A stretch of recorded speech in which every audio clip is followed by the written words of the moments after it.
কয়েকদিন আগেই চিকিৎসার গাফিলতির অভিযোগ তুলে বিক্ষোভের সাথে চলেছিল কয়েক রাউন্ড গুলিও। ফের চিকিৎসার গাফিলতিতে রোগীর মৃত্যুর অভিযোগ। উত্তেজনা দুর্গাপুরের শোভাপুর সংলগ্ন বেসরকারি মেডিকেল কলেজ হাসপাতালে। ঘটনাস্থলে উপস্থিত হয় দুর্গাপুর থানার বিশাল পুলিশ বাহিনী। মৃত যুবকের নাম নিরঞ্জয় দেওয়াশী, বয়স 32 বছর। কাকসার আমলাজোড়া গ্রাম পঞ্চায়েতের গাংবিলের বাসিন্দা তিনি। দুর্গাপুরের অঙ্গদপুরের একটি বেসরকারি ইস্পাত কারখানার ঠিকা শ্রমিক ছিলেন। পরিবার পরিজনের অভিযোগ, কারখানায় কাজে যোগ দেওয়ার পরই বুকে ব্যথা শুরু হয় নিরঞ্জয়ের। তারপর তাকে দুর্গাপুরের ইএসআই হাসপাতালে ভর্তি করা হয়। অবস্থার অবনতি হওয়ায় স্থানান্তর করা হয় শোভাপুরের বেসরকারি মেডিকেল কলেজ হাসপাতালে। সোমবার সকালে হাসপাতালের তরফ থেকে জানানো হয় নিরঞ্জয়ের মৃত্যু হয়েছে। আর তারপরেই চিকিৎসার গাফিলতিতে মৃত্যুর অভিযোগ তুলে ক্ষোভে ফেটে পড়েন পরিবার পরিজন। হাসপাতালের মূল প্রবেশদ্বার বন্ধ করে চলে তুমুল বিক্ষোভ। হাসপাতাল কর্তৃপক্ষের সাথে চলে বচসা। পুলিশ পৌঁছালে পুলিশকে ঘিরে ধরেও চলে বিক্ষোভ। মৃত যুবকের বৌদি অমৃতা দেওয়াশীর অভিযোগ, রাতে আমার দেওরের বুকে ব্যথা হয়, তখন কারখানা থেকে তাকে ভর্তি করা হয় ইএসআই হাসপাতালে। সেখান থেকে স্থানান্তরিত করা হয় এই বেসরকারি মেডিকেল কলেজ হাসপাতালে। রাতেই আমাদের পরিবারের লোকজন নিরঞ্জনকে দেখতে চাইলে প্রথমে দেখতে দেওয়া হয়নি, পরে কিছু সময়ের জন্য দেখতে দেওয়া হয়। আমাদের পরিবারের লোকজন হাসপাতাল কর্তৃপক্ষকে বলেছিল, আপনারা না পারলে বলুন, আমরা অন্য জায়গায় নিয়ে যাব। কিন্তু হাসপাতাল কর্তৃপক্ষ বলেছিল সুস্থ হয়ে যাবে। সকালে জোর করে আমাদের পরিবারের কয়েকজন হাসপাতালের ভেতরে যায়। গিয়ে দেখে নিরঞ্জয়ের মুখ দিয়ে রক্ত বেরোচ্ছে আর তার হাত পা বাঁধা রয়েছে। এই মৃত্যু সম্পূর্ণ চিকিৎসার গাফিলতিতেই হয়েছে। আমরা এর বিচার চাইছি। যতক্ষণ না পর্যন্ত কী কারণে মৃত্যু হয়েছে তার সঠিক তথ্য দেয়া হচ্ছে, ততক্ষণ পর্যন্ত আমাদের বিক্ষোভ চলবে। অন্যদিকে হাসপাতাল কর্তৃপক্ষের সাথে সাংবাদিকরা যোগাযোগ করার চেষ্টা করলেও হাসপাতাল কর্তৃপক্ষ তালা খোলেননি। সেই জন্য হাসপাতাল কর্তৃপক্ষের সাথে যোগাযোগ করাও সম্ভব হয়নি। আমাদের এই আইকিউসিটিতে একটা বিনা চিকিৎসায় একটা 32 বছরের ছেলে মারা গিয়েছে। তার বাড়ি হচ্ছে গাংবিলে, কাঁকসা থানা বলকে। ওর কারখানায় কাজ করছিল, বুকে ব্যথা হয়েছে, তার জন্য ইএসআই ভর্তি করেছিল। ইএসআই ওখান থেকে ট্রান্সফার করে আইকিউসিটি দিয়েছে। আইকিউসিটিতে সারা রাত্রি ভর্তি হয়ে আছে, কোনো চিকিৎসা হয়নি। ওর দাদা ওর বাবা সঙ্গে ছিল, তো ওরা ওই পেশেন্টটা দেখতে খুঁজেছে, ছটপট করছিল। ওরা পরের পর ইঞ্জেকশন দিয়ে গেছে, ঠিক আছে, পরে ইঞ্জেকশন দিয়ে গেছে, যখনই দেখেছে তখন ইঞ্জেকশন দিয়েছে। ছটপট করছিল, অক্সিজেন নিতে কষ্ট হচ্ছিল। ওরা বলেছে যে আমাদের পেশেন্ট যদি সুস্থ নেই বা তোমরা পারছো না, আমাদেরকে ট্রান্সফার করে দাও, আমরা অন্য কোথাও নিয়ে যাবো। ওরা বলেছে ঠিক আছে, দেখছি এখনই ডাক্তার চলে আসবে, আধা ঘন্টার মধ্যেই ডাক্তার চলে আসবে। আধা ঘন্টা অপেক্ষা করেছে, তারপরে আবার আধা ঘন্টা পরে গিয়েছে, বলছে আর 1 ঘন্টা লাগবে ডাক্তার আসতে। ঠিক আছে, আর 1 ঘন্টা পরে তা করতে করতে কারখানার অফিসার দিকে ফোন করেছে। অফিসারে এসে বলেছে কী হয়েছে চিকিৎসারা, যত টাকা লাগে দেবো। ওর বাবাও বলেছে, ওর দাদাও বলেছে যে টাকা আজকে সকালে মৃত ঘোষণা করে দিয়েছে ওই ডাক্তারবাবুরা। না, চিকিৎসা যদি ঠিক হবে তাহলে পেশেন্টটা মারা যাবে কেন? কারণ ওর দাদা বাবা যখন আছে তখন নিশ্চয়ই সারা রাত জেগে আছে।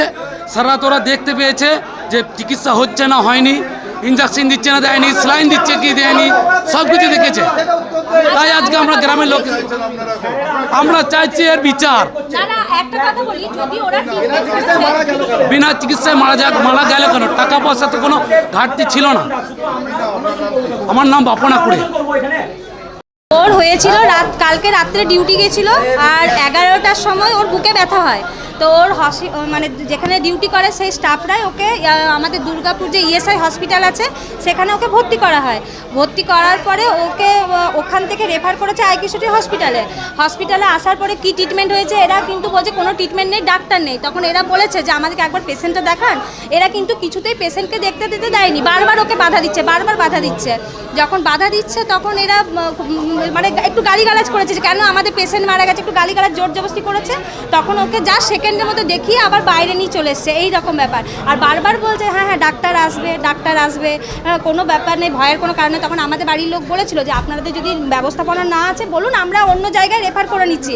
ওরা কিন্তু পেশেন্ট ছাড়েনি, বলেছে না না ঠিক হয়ে যাবে, ঠিক হয়ে যাবে বলে আটকে রেখেছে। ঠিক সকাল নাগাদ হঠাৎ একটা ডাক্তার এসে যখন আমাদের বাড়ির লোক, আমার কাকা শ্বশুর আর আমার দেওর খুব ঝামেলা করলো, তখন দেখছে যে করে দেখছে মুখ থেকে ব্লাড পড়ছে আর বেঁধে দেখেছে। তখন বললো যে কী ব্যাপার, আর দেখতে দেয়নি। তারপরে একদম বডি মানে ডেড বডি বলে ঘোষণা করেছে। আমাদের এখানে সব ছেলেদেরই দাবি বা আমাদেরও দাবি, সকাল থেকে আমরা একটা কথাই বলে যাচ্ছি যে ওকে যে সারা রাত ফেলে রাখা হলো, ভর্তি থেকে মৃত্যু পর্যন্ত কী কী ট্রিটমেন্ট করা হলো। ও যদি সিরিয়াস ছিল তোর তো নিশ্চয়ই কোনো কিছু দরকার ছিল যে এটা করা দরকার, সেটা করা। বাড়ির লোককেও বলেনি, কোনো ট্রিটমেন্টও করা হয়নি। আর সব থেকে বড় ব্যাপার হচ্ছে সকাল থেকে এখন পর্যন্ত আমাদেরকে এখানে ভেতরে চাবি দিয়ে রেখেছিল।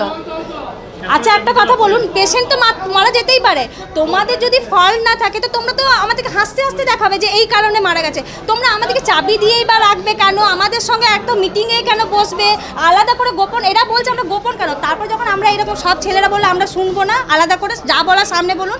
পুলিশ এসে আমাদের বলছে আমরা নাকি ওদের গায়ে হাত তুলেছি। তো গায়ে হাত তুলেছি, এত বড় ইয়েতে সিসি ফুটেজ ক্যামেরা আছে, ফুটেজ দেখে নিতে পারে কার গায়ে হাত তুলেছি। কোনো আমাদের কেউ একটা বাজে কথা পর্যন্ত বলেনি, কেউ কথা বলেনি। আমার দেওর হয়। তো আমরা চাইছি এটা ওরা দেখাক যে কি ট্রিটমেন্ট হয়েছিল, কে মানে মৃত্যুর আগে পর্যন্ত, মানে ভর্তি থেকে মৃত্যুর আগে পর্যন্ত কি ট্রিটমেন্ট হয়েছিল। আর সব থেকে এখন আবার একটা নতুন আমাদের জুড়ে গেল যে ওরা যে বলেছে আমরা ওদের গায়ে হাত তুলেছি, সেই ফুটেজটা দেখ আমরা চাইবো। এবার আমাদের ছেলেরা যা বলবে সেটাই করতে হবে, কারণ আমাদের এখন পুরো গ্রাম হয়ে আছে। ওরা হয়তো আরও লোক আসতে পারে, ওরা মীমাংসা ছাড়া যাবেই না। আমার নাম হচ্ছে অমৃতা দেওয়াশী, আমার দেওর। কি হয়েছিল? ভর্তি করা হয়েছে, ভর্তি করেছি, ইএসআই পারেনি, ইএসআই সরাসরি দিয়ে দিয়েছে যে আমরা এটা পারবো না, আমরা আইকিউসিটি রেফার করছি। আইকিউসিটি রেফার করেছে 11:30টায়। আইকিউসিটিতে নিয়ে এসছে ডাক্তার, যারা ইমার্জেন্সিতে ছিলেন তাদের সঙ্গে কথা বলছি, ওনারা বলছে হ্যাঁ আমরা। এটা কোন হাসপাতালে? এটা আইকিউসিটিতে এখানে ডাক্তাররা বললেন যে আমরা সব ট্রিটমেন্ট চালাচ্ছি। তার ট্রিটমেন্ট যদি চালিয়েছে তার রিপোর্ট কই? আমরা রিপোর্ট চাই। পেশেন্টটাকে মেরে দেওয়ার পর আমরা কোনো কথা চাই না, মীমাংসা চাই না, আমরা পেশেন্ট চাই। আমরা কি সমস্যা নিয়ে ভর্তি হয়েছিল? বুকে ব্যথা নিয়ে, বমি কাজ ছিল, রক্ত পড়ছিল। কত বছর বয়স? 32 বছর বয়স ছিল। তারপরে আবার কি মনে হয় যে চিকিৎসা গাফিলতি? চিকিৎসা অবশ্যই